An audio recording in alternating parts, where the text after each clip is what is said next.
Hello everyone, welcome to SS Odia tutorial. आज आमे व्यावहारिक लिखन कलार परिभाषा स्वरूप और वैचित्र्य संपर्क में आलोचना करिबा। प्रथमे गोटे छोट कहानी आज आलोचना आरंभ करिबा। खरा दिन खरा बेलर समय समस्ते गछ छाई रे टिके विश्राम मध्य करिथांती ए खरा दाउरु रक्षा पाइबा पई। सेहीपरि भावरे गोटे व्यक्ति जनक जे कि खरारे जाउथिले एवं ए खरा झाई रे रक्षा पाइबा पई गोटे गछ मूले जाई कि छिड़ा हेले। तांको पूर्वरु आउ जणे व्यक्ति जे कि सेही गछ छाई रे बसी थक्का मारुथिले। से जणे व्यक्ति जनक प्रश्न कले, आपण किए? वर्तमान जो व्यक्ति जनक जाई पहुंची थिले से कहले, मु जणे लेखक। से पुणी तांको प्रश्न करिसंती, कोन लेखा लेखी करूछंती? से तार उत्तर दे कहिसंती, एमिति ओडिया रे कविता गल्प बेले बेले संवादपत्रर फीचर मध्य लेखा लेखी करूछि। से पुणी पचारले, सेथिरे सब कोन कोन लेखुछ? तार उत्तर रे से कोन कहले, जहा नीतिदिन देखुछि भाबुछि, जहा भलो लागिला बा जहा उचित अनुभव हैला। से पुणी प्रथम व्यक्तिटी कहिसंती, मु तो बसिछि मते देखुछ, मते नै गोटे किछि कविता बा किछि रूपक लेखि पारिबो? वर्तमान से जो द्वितीय व्यक्ति जनक पहुंची थिले से तांकर ए कथारे निरुत्तर कोन कहिबे? सबु अनुभव कोन लेखि हुए? सबु देखिला कथा कोन लेखिबा योग्य थाए? सबु घटना लेखिबा भली न थांती एवं सबु अनुभव भितरे लेखिबार आकर्षण बा चमकप्रद उपादान मध्य न थाए। एवं जदि देखिबा ताहले बराद अनुसार जदि सब बळे भलो लेखा मध्य लेखि हुए नाही। जदि जणे कहिबो म एबे कहूची मो कथा अनुसार लेख, ताहले कोन हबो? भलो भाबरे लेखि हबो नाही। आ समस्ते केही आसु कवि न थांती, खूब कम थांती जो माने तत्क्षणात कविता लिखि पारंती। ए जो छोट कथारू बा छोट कहानी रू आमे कोन कोन जानिले ना? लिखन हेउछि एक कला, एक कौशल, एक मानसिक आग्रह। लेखिबार जो बाग रहिछि, भंगी रहिछि, आधार रहिछि, ता मध्यरु कोन हिताए? भावरु भाव, व्यक्तिरु व्यक्ति, अवस्थारु अवस्था सबु अलग होइथाए। जणे जिपरि भावरे लेखिबो अन्य जणे तार अबिकल नकल करला परि लेखि परिबो नाही। तार भाबिबार शक्ति मध्य अलग थाए। सेथिपई कुहा जायछि लेखिबार जो बाग रहिछि, जो भंगी रहिछि, जो आधार रहिछि, ताहा भावरु भाव, व्यक्तिरु व्यक्ति, अवस्थारु अवस्था क्रम रे कोन हिताए ना अलग अलग होइथाए। आ गोटे पॉइंट रहिछि, लेखिबा एक परिप्रकाश बा परिवेषण बा प्रतिपादन, जहार उपस्थापन चातुरी। ताको परिवेषण करिबा, किपरि भाबरे उपस्थापन करिबा, ताहा होछि कोन एक प्रकार कहबा को गले कोन थाए? एक प्रकार चातुरी। समस्ते एक प्रकार परिवेषण करि पारि न थांती। जदि गोटे आमे अनेक कविता पढुचे, क्षुद्र गल्प पढुचे, उपन्यास पढुचे, से समस्तर समस्तंकर लेखिबार जो प्रणाली रहिछि परिवेषण करिबार बा गोटे समान कहानी को जदि मूल कथावस्तु गोटे दिया जाए, जदि से समान कथावस्तु को नहीं दुई तीन जन लेखिबे, ताहले तांकर जो उपस्थापना रहिछि, तांकर जो भाबिबार शक्ति रहिछि, तांको किपरि भाबरे ताको परिवेषण करिवे, से समस्त कोन हिताए? भिन्न भिन्न होइथाए। लेखिबार उद्देश्य और प्रयोजन मध्य रहिछि। आ कोन रहिछि ना लेखिबार यथार्थता, भूल ठीक, भलो मंद, सुंदर असुंदर मध्य रहिछि। ये होछि कोन? जो व्यावहारिक लिखन कला आमे जो एबे प्रसंगटी आलोचना कले, क्षुद्र कहानीटी आलोचना कले, तादरु आमे एतिके पॉइंट सब जानि पाले। भलो अक्षर रे लेखिबा, भलो वाक्य करी लेखिबा, सीधा धाड़ी करी लेखिबा, दीर्घ वाक्य लेखिबा, निर्भुल शब्द लेखिबा, साहित्यिक शब्द लेखिबा, पुनी सीधा सड़क भाव लेखिबा, बंके बुले लेखिबा, ए जो विषय रही, ए जो दिग को रही, ताकू लिखन प्रक्रिया कौन कर जाय थाए? जोड़ी दिया जाई पाइबो मध्य।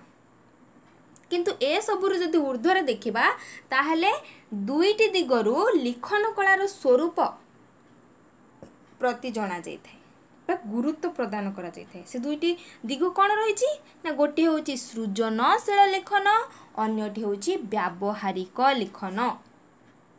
सृजनशील लेखन बा सर्जन सृज युक्त अन सर्जन यार अर्थ कौन ना माया प्रतिभा। एठारे माया प्रतिभा कथा क्योंठु आसिला? माया प्रतिभा कहले जहा द्वारा मिथ्या संगठनात्मक उपादान रे नुआ सृष्टि करा जाए एवं ताहा सत्य परि मने हुए ताहा को कौन कहै छि ताहा होछि माया प्रतिभा। जहा द्वारा मिथ्या एक घटना तादरे किछि नुआ उपादान को सृष्टि करा जाए एवं ताहा सत्य परि मने होइथाय ताहा होछि सृजनशील लेखन बा जहा को कहा जाए सर्जनशीलता। ए जो सृजनशील लेखन ताहा ज्ञान और भाव जगत रे कोन हेते प्रसंग सहित जड़ित होइथाय।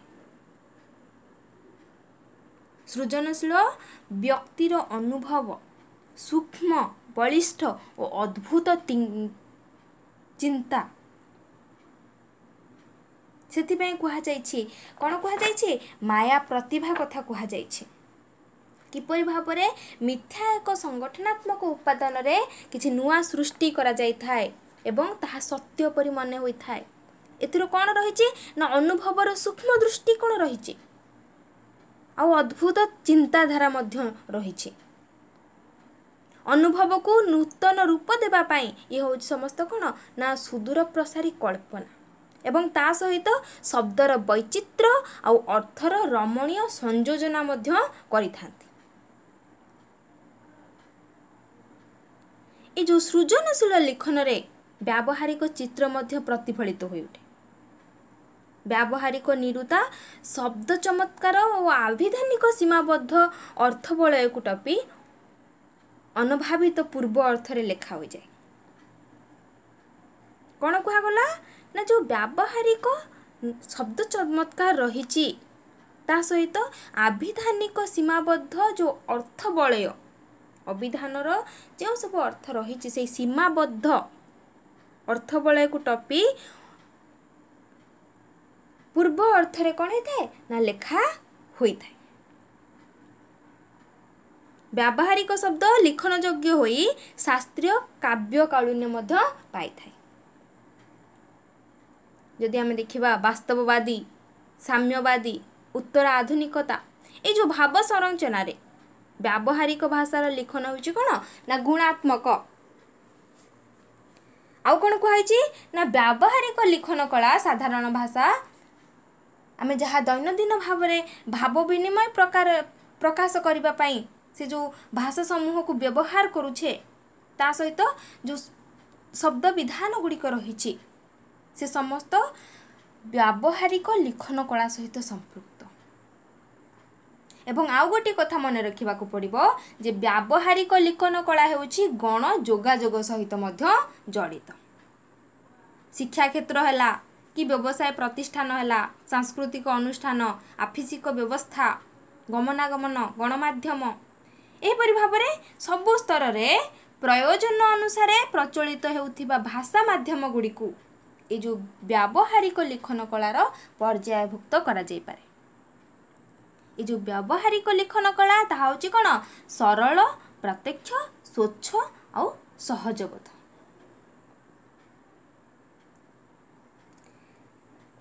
लिखन कलार परिभाषा स्वरूप और वैचित्र्य संपर्क रे आलोचना करबा। ये हला कोन आमे पूर्व आलोचना कले ना सृजनात्मक लिखन और व्यावहारिक लिखन।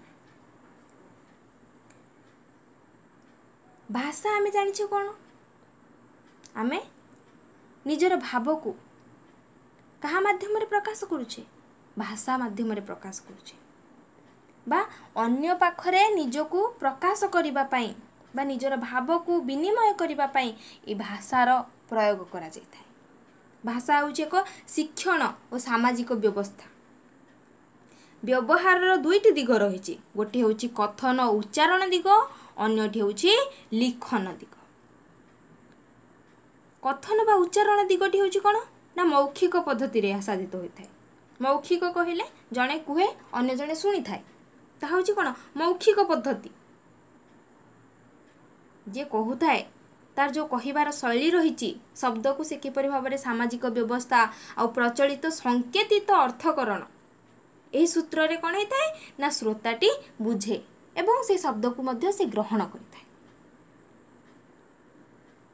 କଥନ ବା ବକ୍ତା ନିଜ କହିବାଟିକୁ ଶୁଦ୍ଧ ଓ ସ୍ପଷ୍ଟ ରୂପରେ ଅନ୍ୟ ପାଖରେ କ'ଣ କରିଥାଏ, ଉଚ୍ଚାରଣ ବିଧାନରେ ପହଞ୍ଚାଇଥାଏ।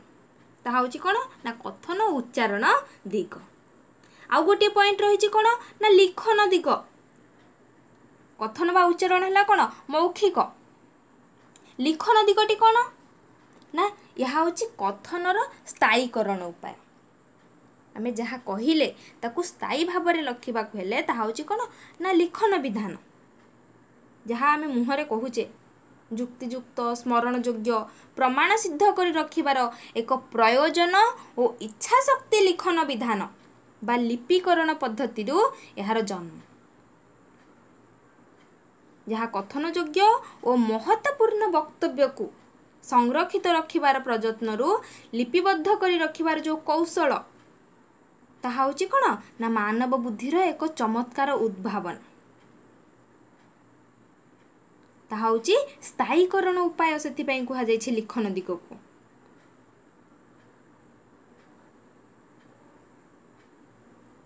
ମୌଖିକ ଉଚ୍ଚାରଣର ଭାଷା କ'ଣ?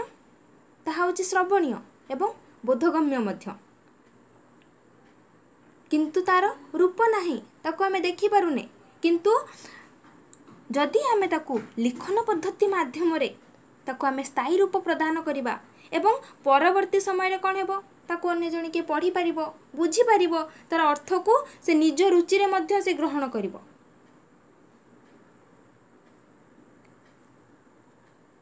ଲିଖନ କଳା କହିଲେ କ'ଣ ନା ଅଦୃଶ୍ୟ, ଅରୂପ, ବୋଧମାନ, ଶ୍ରୁତ୍ୟମାନ, ଭାବବାହୀ ଭାଷାର ସଞ୍ଚାରିତ ସ୍ଥିତିଟିକୁ ଦୃଶ୍ୟମାନ ପଠନୀୟ ରୂପ ଯୋଗ୍ୟତାରେ ରୂପାନ୍ତରିତ କରୁଥିବା ମାଧ୍ୟମଟି ହେଉଛି କ'ଣ ନା ଲିଖନ କଳା।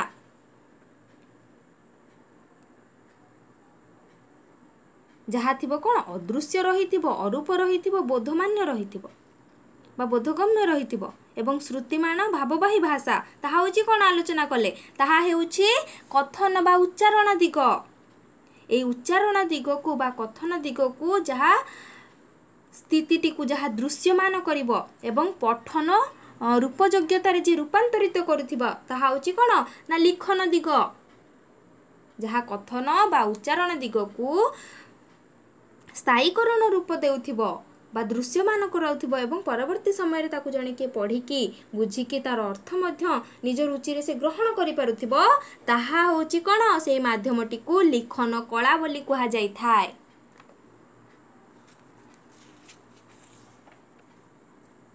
ଗୋଟିଏ ମୌଖିକ ଭାଷା ତାହା ସ୍ୱାଧୀନ ଏବଂ ଉଚ୍ଚାରଣର ସ୍ପଷ୍ଟତା ଉପରେ ଏହାର ଅର୍ଥକରଣ କ'ଣ ହେଇଥାଏ ନା ସହଜ ହୋଇଥାଏ। ଲିଖନ ଭାଷା କିନ୍ତୁ ନିୟମାନୁବର୍ଦ୍ଧିତ ଓ ଶୁଦ୍ଧ ଲିପିବଦ୍ଧତା ଉପରେ ନିର୍ଭରଶୀଳ। ସବୁବେଳ ପାଇଁକି ଲିଖନ ଭାଷା ନିୟମାନୁବର୍ଦ୍ଧିତ ହୋଇଥାଏ, ତା ସହିତ ଶୁଦ୍ଧ ଲିପିବଦ୍ଧତା ତା ଉପରେ ସବୁବେଳ ପାଇଁ ନିର୍ଭରଶୀଳ। ପୂର୍ବରୁ ଆମେ କହିଲେ ଲିଖନ ହେଉଛି ଏକ କଳା, ଏକ କୌଶଳ, ଏକ ମାନସିକ ଆଗ୍ରହ।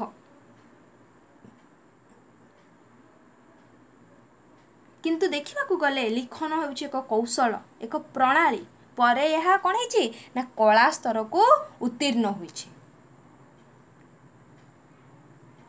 ଲିଖନ କୌଶଳ କ'ଣ କ'ଣ ସବୁ ରହିଛି ନା ଶବ୍ଦର ଉଚ୍ଚାରଣ ଭଲ ଭାବରେ ଶୁଣିବା, ଶବ୍ଦଟିର ଭାବ ଉପଯୋଗୀ କରି ଭାବିବା,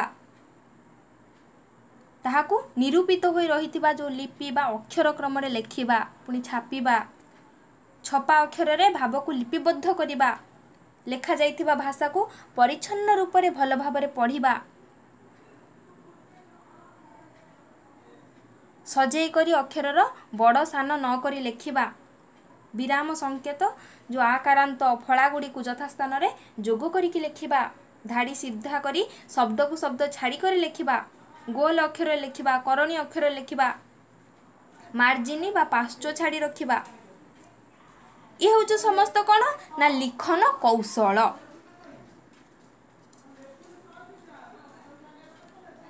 अन्य माने बुझी पारिबा भली लेखिबा, प्रतिपाद्य तथ्य को स्वतंत्र चिन्हट सूत्र रे लेखिबा बा स्थिर करा जाइथिबा बा निर्दिष्ट होइथिबा नमूना बा चिठा करा जाइथिबा सूत्र से नियमानुसार लेखिबा, ये होची समस्त लिखन कलार एक एक प्रणाली। ए समस्त को आफिसिक आनुष्ठानिक बा सामाजिक स्तर रे ए व्यवहार भितर ए समस्त व्यवहार होते।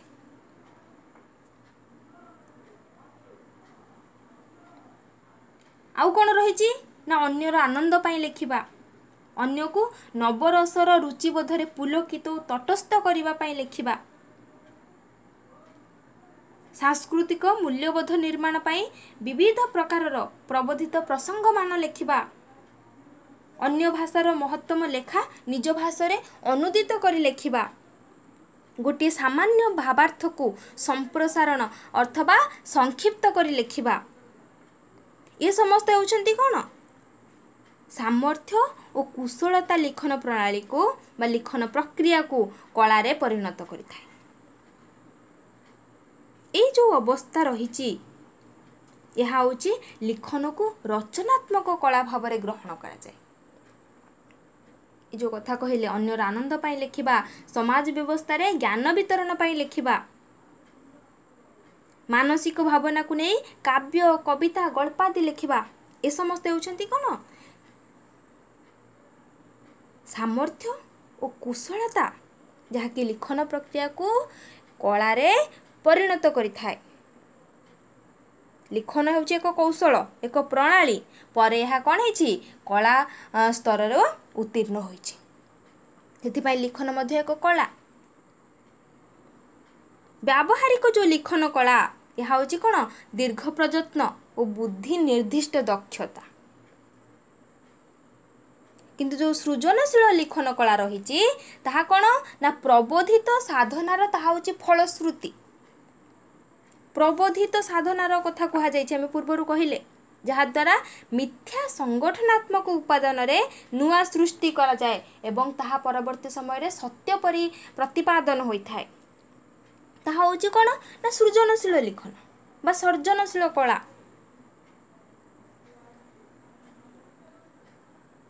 प्रतिभा पांडित्य अभ्यासर सहयोग रे ये जो सृजनशील लिखनर विकास घटी थाए।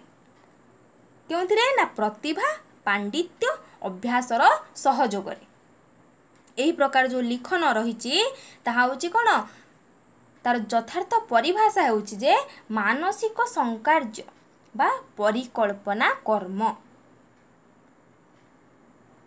व्यावहारिक लिखन कला कौन होता है जो व्यक्तिटी सृजनशील लिखन को आवेग प्रतिरोधक करी जे कि जुक्ति विज्ञान सम्मत करी प्रकाश करि पारि थाए, जे कि व्यावहारिक लिखन कला रे जे पांडित्य ग्रहण करि थाए से कौन करे से व्यक्ति जनक जो सृजनशील लिखन को से आवेग और प्रतिरोधक करी विभिन्न प्रकार जुक्ति एवं विज्ञान सम्मत मत प्रदान करी ताहाको से कौन करि प्रकाश करि पारि थाए।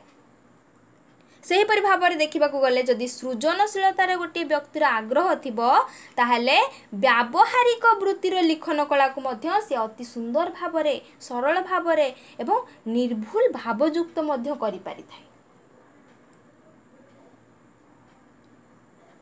भाव विनिमयर जो उपादान रही एवं ता सहित स्थायी माध्यम भाव में लिखन कलार गुरुत्व को बाकन समर्थन करिसंती।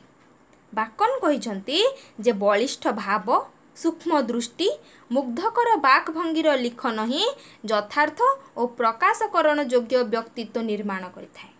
जहाँकि वर्तमान आम से समस्त आलोचना कले बलिष्ठ भाव थिबो सूक्ष्म दृष्टि कोण रहिथिबो एवं मुग्धकर बाक भंगीर लिखन ही यथार्थ और प्रकाशकरण योग्य व्यक्तित्व को निर्माण करिथाए। यह द्वारा कौन जना जाउची ना लिखन हेउची भाव प्रकाशकरणर एक रूपात्मक उपादेय माध्यम। कौन कहि लास्ट को ना लिखन हेउची भाव प्रकाशकरणर रूपात्मक उपादेय माध्यम। ये हेउची लिखन कलार परिभाषा स्वरूप और वैचित्र संपर्क रे आलोचना। जदि आपण माननको आज आलोचना भल लगी थाए ताहले निश्चय लाइक करंतु सांग साथी मानक सह शेयर करंतु एवं आजिर आलोचना किपरि लागिला आपणक मतामत कमेंट बॉक्स रे जणातु। चैनल टी को सब्सक्राइब करने भूलंतु नहीं एवं पाखरे थिबा बेल नोटिफिकेशन को क्लिक करंतु जहाँ फल कि प्रतिटी वीडियो नोटिफिकेशन आपण माने यथाशीघ्र पाई परिबे। Thank you.